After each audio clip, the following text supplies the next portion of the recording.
Ara. Dhugaa dubbachuu fi baay'ee takkan arifadhe yaadattuu ta'ee aannin erga deessee reefuu torbee takka geessi akkas naannoo guyyaa 4 guyyaa 5 caalu namoonni beektan namoonni argitanii namoonni baay'een arrabsaa abaarat turanii ishiin illee waan gaariin goone haadha ishee akkuma argaa jirtan lubbuudhaan dabartee jirti.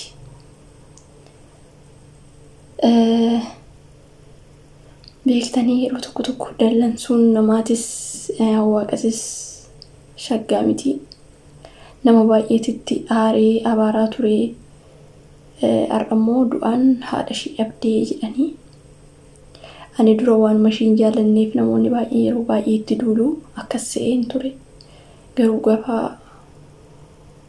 injittiin wayii sheerii gootee haati ishee lubbuun dabartee osoo hin dhukkubsatin ilaala akkanattuyyuu wal biraa dhabamu. Dhugumanatti fakkaachuu didee waaqayyo lubbuu isaanii amaaru haadha ishee Ameerikaatti fudhattee osoo haadha ishee dhugaa dubbachuuf akka unqulaalitti ilaaltuu jalaa boqattee isheen maal gootii yeroo darbee liibii irratti yeroo ciniinsifattu yookiin immoo viidiyoo waraabdee galaksistee namoonni sababa kanaaf baay'ee itti dheekkamanii turanii har'ammoo beektanii dhugaa dubbachuuf yeroo tokko haadha teessan oduu waan fe'eeyyuu ta'ee miidiyaa irratti hin fidina. Ijumatu nyaate dhugaa dubbachuuf yeroo baay'ee nama miidiyaati yeroo baay'ee miidiyaa irratti mul'atu jechuudha. Gara TikTokii kanaani nyaata uraagee kanaa aadaa wantoota kana dhiyeechuu nama baay'ee dhugaa dubbachuuf hedduu takka odoon arguu baadhee osoon beekuu baadhee baay'ee takka nagaa addisiisanii har'ammoo du'aan addunyaa kanarraa dhabdee jedhanii osoo waan akkasiitii rabbi lubbuu isaanii amaaru ishiidhafillee rabbiin obsa iyyoo ishiidhaaf haa kennu baay'ee takka garaa nama nyaata. Haadha akkasitti dhabuun baay'ee ulfaataadha. Gadi hundumtuu gaarummaa fi anuyyuu baay'ee takka rifadhee dhugaa dubbatu.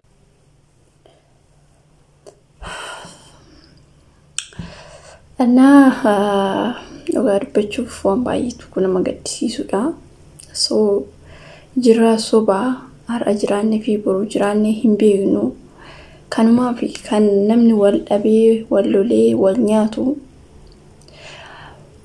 ofiifuu duutaa maaf ofuutaa akkuma jedhamu sanii dhugaa dubbachuu fi aannin akkuma beekamu haati ishee dhugaa dubbachuuf baalamoodha.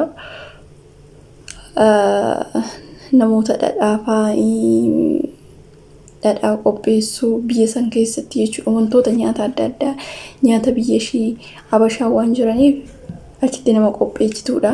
Yeroo baay'ee waan hojiidhaan yookiin immoo waan akkana kana qopheessanii dinjibee maal jedhaman sila wanti beektanii dhiigni irree nama dhaabbatee waan akkasiitti illee ta'uu danda'a. Beekamu baay'ee takka garaa nama nyaata dhugaa dubbachuu fi haadha akkanaa dhabuun baay'ee takka haadha jechuun bi'aansi haa jiraatanii haati hunduu haadhuma maalis taatu haadha dhabuu jechuun hedduu ulfaataa ingitii rabbi jajjabina ishiidhaaf haa kennu ishiidhaaf jabina haa kennu. Waan akkasitti sinii dhabbuloo tokko hedduu takka nama gaddisiisaa gadda deessee har'ammoo gadda gaafa jedhan baay'ee nama rifachiisaa jechuudha. Yeroo akkanaati baay'ee ulfaata. Azanii irratti, dessitaa irratti,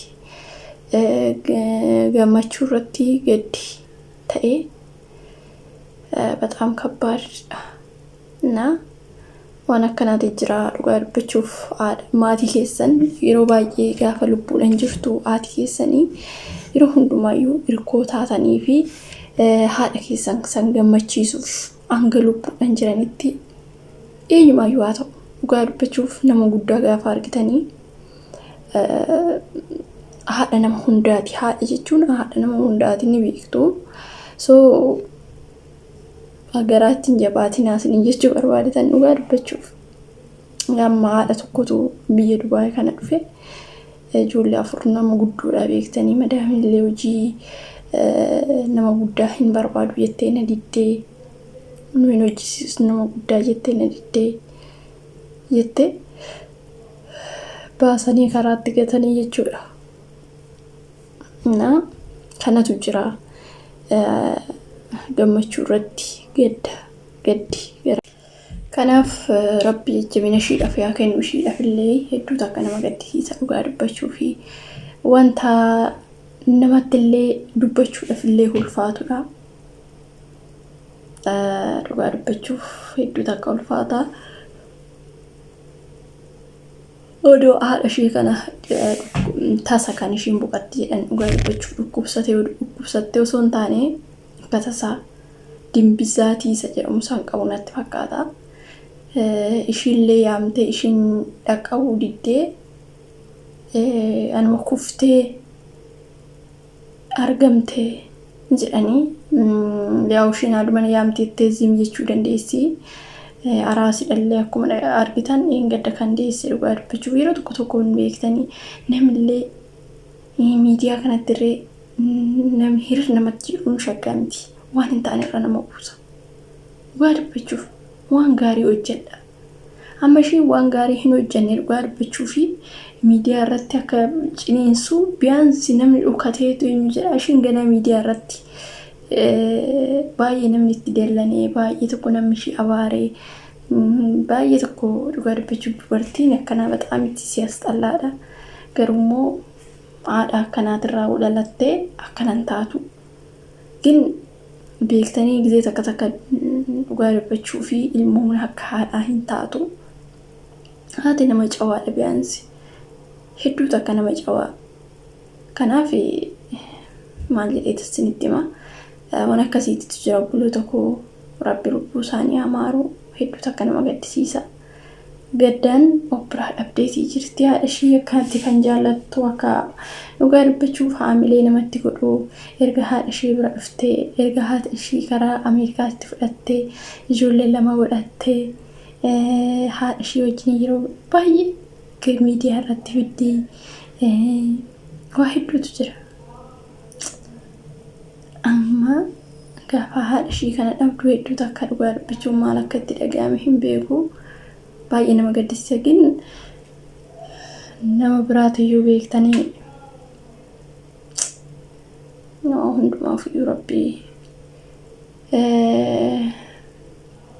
gannata isaanii galchuu rabbi kan jedhu taasisanii taasisu. Dhugaa dubbachuuf hedduu ulfaata rabbi lubbuu isaanii haa maaru. Wanti jedhamu hin jiru. Gaafa jiranitti waan yaaduudha. Garuu ishiin dhukkubsattee osoo hin taane akka tasaati kan boqotte dhugaa dubbachuuf odoo dhukkubsattee yaallatanii nama qocca'u beektanii nama dhukkuba'ee yaalan nama qocca'u. Garuu mookaatiif dhibii wanti tasaatu dhibeen tasaa gaafa nama fudhattu nama rifachiisallee namatti dhaga'amallee. Namni tokko nama tokko gaafa yaalee mana hakimii geeffatee astaamamee nama qocca'u beektanii yeroo baay'ee garaan astaamamadhee ol qabee gad qabee si jechisiisa. Garuu immoo namni yeroo kanatti tasaa nama harkaa baduu hedduu takka garaa nama nyaata. Isin galee ishee immoo osoo hin beekin yaan lafa dhooftee duutee jedhanii yaa'u lafuma dhooftitillee bakka beektanii achitti bakka hedduu baay'ee takka garaana nyaata. Dhugaa dubbachuuf yeroo baay'ee miidiyaa kanarratti ni argaa. Waan adda addaa nyaata aadaa qopheessitii ayyaana irratti bakka wantoota tokko qopheessitii maqasuu qillee hin qabu. Na nyaata adda addaati kan isaan qopheessanii harkishii maal jedhesinitti mayaa ugaarii biyyeetu beekaa akkuma jedhasan taate rabbi lubbuu isaanii amaaru isheedhaaf immoo jajjabinaa kennuu fi hedduu namatti dhaga'ama ishee dhiisa ta'u dubbachuuf nama